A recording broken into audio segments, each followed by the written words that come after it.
Tell me about your first 100 days, should you win this election. You just talked a little about your priorities. Yeah, very basic and very easy. Would close up the wall. We would make sure that people come into our country only legally, would stop the drugs from coming in, would stop all of the terrorists and people from prisons and all of the people that are coming into our country that should never be here. We would become energy independent very quickly. We will bring down the interest rates. We will start paying off debt.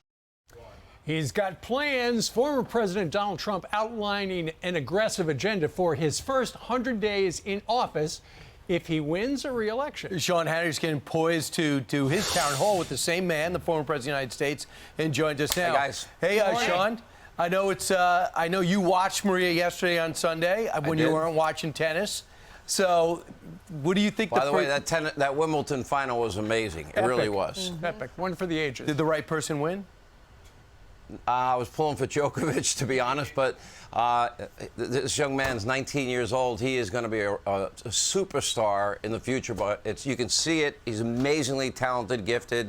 I enjoyed watching every minute of it. It was nearly a 5-hour match. Yeah, and the speech at the end was funny because he kept saying, "I grew up watching you, Djokovic. I learned." Djokovic was like, "Thanks." I was 5 when you first won. Yeah, exactly. You know, it's sort of like we're online and we meet people when we go out, and some young person will come up to us and go, "You know, my great-great-grandmother really loves your show. I have never seen it, but she loves it." Don't worry, I said it.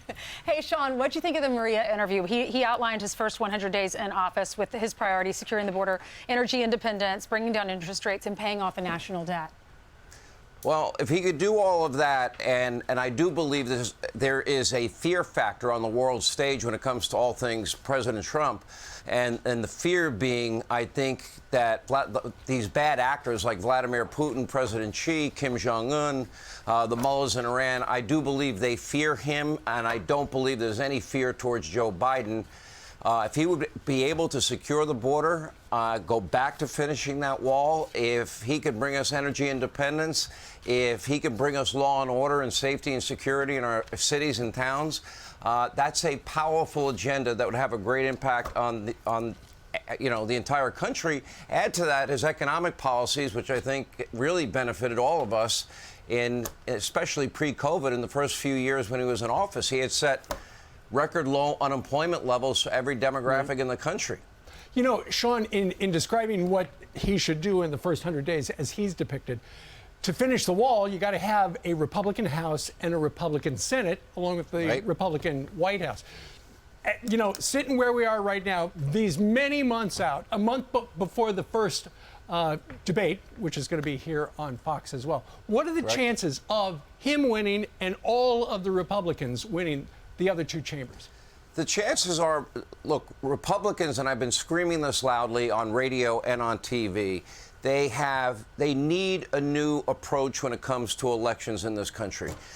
If you watch people like Joe Biden, who was able to hide in his basement and not really campaign, and John Fetterman and Katie Hobbs out in Arizona, they don't want to debate. If they do, they've already banked, close to 1 million votes, like in the case of Fetterman in Pennsylvania, and they run hundreds of millions of dollars in negative ads. They hide in their basement. They are out there with these legal ballot harvesting operations, and Republicans have not gotten in that game. It's not the voting system I want. I agree with President Trump on this and others, and that is we should have Election Day as a national holiday, paper ballots only. We should have partisan observers in every precinct in the country watching the voting all day, and when the polls close, watch the counting all night, and then declare a winner, and everybody can go home and they'd have confidence in the results. That's the system I'd love to have, but you go to war with the army you have, not the one you wish you have. Right. So my challenge to the Republican Party is, and every conservative, you better get in the game that exists. And the game that exists is embrace voting early, embrace voting by mail, and the Republican Party has done that. Glenn Youngkin put out a great program last week in the Commonwealth of Virginia. And the next most important thing is these ballot harvesting operations. People do not know ballot harvesting is legal in many states. In other words, other people picking up other people's ballots and handing them in. Okay, Republicans need to get in that game. And if they don't, they're making a big mistake. Now, the RNC started Bank Your Vote. Glenn Youngkin has a great plan in Virginia. But on that, they have to get a new approach in terms of how they view voting in elections, or else they're going to start Election Day down, 300,000, 1 million votes. And that is an awful lot of votes to catch up to come Election Day. The race is still hot. A lot of talent on the right. A lot of people are jumping all over DeSantis. The former president thinks he's done. What do you think, Sean? DeSantis just rejiggering, or do you think he's finished? Listen, I don't count any vote till it's banked. I don't count any vote till it's counted. So I think to say this person's in or out, I don't think that's how President Trump is approaching it, because he's been very aggressive towards Governor DeSantis. And I know, for example, right now there's a lot of pressure for him to show up at the Fox debate. I know we would all like to see him there. Love it. And the problem is he already is absorbing probably 98% of the media oxygen out there when it comes to coverage all over the place. Chris Christie has now become the media darling of the hard left. He's George Stephanopoulos' co-host. He's Morning Liberal Joe's co-host. He's over at Fake News CNN every minute he can of every day. And he's only running on one issue, and that is, I hate Donald Trump. Donald Trump is horrible.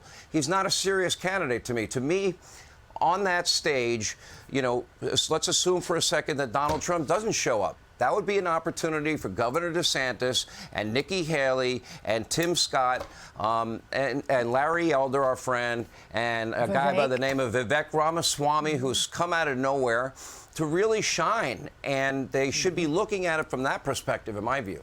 Mayor Suarez, too. Speaking of shining, tonight you're going to be shining at 9 o'clock. We're kicking off a brand new prime time. Jesse's moving to 8. Laura's at 7. You're at 9. Gutfeld's at 10. Would you like to offer a preview of coming attractions? Yeah, well, the first comment I have is I hate that picture. That's number one. Okay. Comment number 2. You know what? Look, I know for a lot of viewers, any change in terms of their favorite TV personality is hard.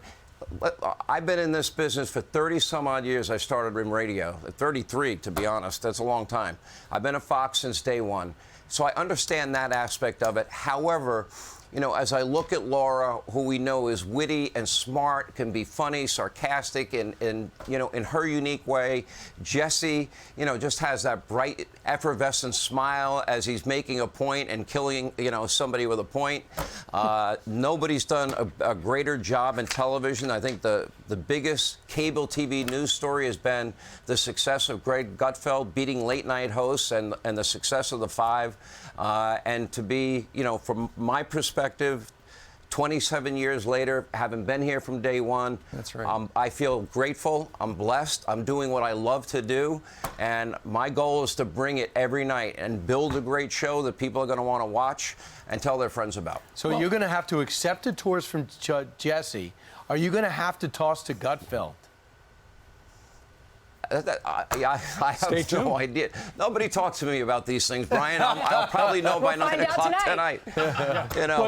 When you were filling in, I didn't mind taking a toss from you. I mean, I'm at this point in my life. TV is not a zero-sum game. You know what? The better we do, it's a rising tide lifts all boats. I have no enemies in TV anymore. There's some people I don't like. And you have been, you're the longest-running primetime host in history. Yes. And that's why tonight is going to be a big night. Congratulations to all the primetime stars. We're all going to be watching. Well, I watch you guys every morning, and you start my day, and your continued success, Brian, your success on radio, all of you write great books. Thank you for having me. Thanks for, and I'm saying to everybody, I think you're going to like the new primetime lineup. People, sometimes it takes a little time. I want to manage expectations out there. Are you going to be wearing a coat? Really? That's James laughing in the background. I will have a tie? You know what? I will wear a coat for you, Steve. I'm not wearing a tie. Right. No. No more ties? No more ties. Okay. Well, I'm done. Okay. So we broke some news. Then what gifts do we give you now? Yeah. I'll only wear a marching tie band. if I'm forced. And by the way, you don't want to say it publicly, but you watch in the morning for me. You don't want to. He There wakes you up go with again, Brian Brian. every morning. You know what? You And you really go to sleep can't with him help every night. yourself. Listen, if I had to give grades, you're last. So, I don't need this. and that includes Carly. She's ahead of you. Gavin, and behind the scenes is ahead of you. Pretty much everyone Kurt, on the the team cyber is guy, ahead of you. is ahead of him. We love Brian. I'm just kidding. We do.